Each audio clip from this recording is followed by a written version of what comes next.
Part 3. Chapter 32. A Horse Fair. No doubt a horse fair is a very amusing place to those who have nothing to lose. At any rate, there is plenty to see.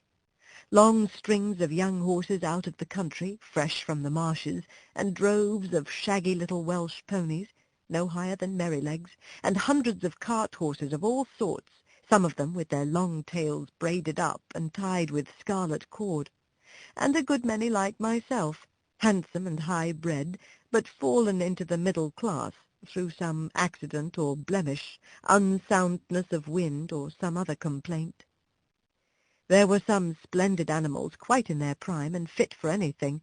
They were throwing out their legs and showing off their paces in high style as they were trotted out with a leading rein, the groom running by the side. But round in the background there were a number of poor things, sadly broken down with hard work, with their knees knuckling over and their hind legs swinging out at every step. And there were some very dejected-looking old horses, with the underlip hanging down and the ears laying back heavily, as if there was no more pleasure in life and no more hope. There were some so thin you might see all their ribs, and some with old sores on their backs and hips. These were sad sights for a horse to look upon, who knows not but he may come to the same state. There was a great deal of bargaining, of running up and running down, and if a horse may speak his mind so far as he understands, I should say there were more lies told and more trickery at that horse fair than a clever man could give an account of. I was put with 2 or 3 other strong, useful-looking horses, and a good many people came to look at us. The gentlemen always turned from me when they saw my broken knees, though the man who had me swore it was only a slip in the stall. The first thing was to pull my mouth open, then to look at my eyes, then feel all the way down my legs, and give me a hard feel of the skin and flesh, and then try my paces. It was wonderful what a difference there was in the way these things were done. Some did it in a rough, off-hand way, as if one was only a piece of wood, while others would take their hands gently over one's body with a pat now and then, as much as to say, "By your leave." Of course I judged a good deal of the buyers by their manners to myself. There was one man I thought if he would buy me I should be happy. He was not a gentleman, nor yet one of the loud, flashy sort that called themselves so. He was rather a small man, but well made, and quick in all his motions. I knew in a moment by the way he handled me that he was used to horses. He spoke gently, and his grey eye had a kindly, cheery look in it. It may seem strange to say, but it is true all the same, that the clean, fresh smell there was about him made me take to him. No smell of old beer and tobacco, which I hated, but a fresh smell as if he had come out of a hayloft. He offered £23 for me, but that was refused, and he walked away.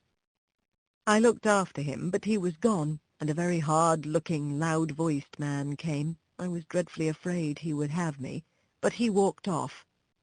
1 or 2 more came who did not mean business. Then the hard-faced man came back again and offered £23. A very close bargain was being driven, for my salesman began to think he should not get all he asked and must come down, but just then the grey-eyed man came back again. I could not help reaching out my head towards him. He stroked my face kindly. "Well, old chap," he said, "I think we should suit each other. I'll give 24 for him." "Say 25, and you shall have him." 24.10, said my friend in a very decided tone, "and not another sixpence. Yes or no?" "Done," said the salesman, "and you may depend upon it there's a monstrous deal of quality in that horse, and if you want him for cab work he's a bargain." The money was paid on the spot, and my new master took my halter and led me out of the fair to an inn, where he had a saddle and bridle ready. He gave me a good feed of oats and stood by whilst I ate it, talking to himself and talking to me. Half an hour after we were on our way to London, through pleasant lanes and country roads, until we came into the great London thoroughfare, on which we travelled steadily, till in the twilight we reached the great city. The gas lamps were already lighted. There were streets to the right and streets to the left, and streets crossing each other for mile upon mile. I thought we should never come to the end of them. At last, in passing through one, we came to a long cab stand, where my rider called out in a cheery voice, "Good night, Governor." "Hallo!" cried a voice. "Have you got a good one?" "I think so," replied my owner. "I wish you luck with him." "Thank you, Governor," and he rode on.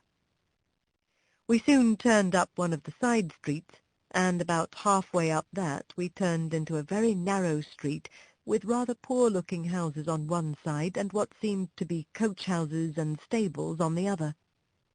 My owner pulled up at one of the houses and whistled. The door flew open, and a young woman, followed by a little girl and boy, ran out. There was a very lively greeting as my rider dismounted. "Now then, Harry, my boy, open the gates, and Mother will bring us the lantern." The next minute they were all standing round me in a small stable-yard. "Is he gentle, Father?" "Yes, Dolly, as gentle as your own kitten. Come and pat him." At once the little hand was patting about all over my shoulder without fear. How good it felt! "Let me get him a bran mash while you rub him down," said the mother. "Do, Polly. It's just what he wants, and I know you've got a beautiful mash ready for me."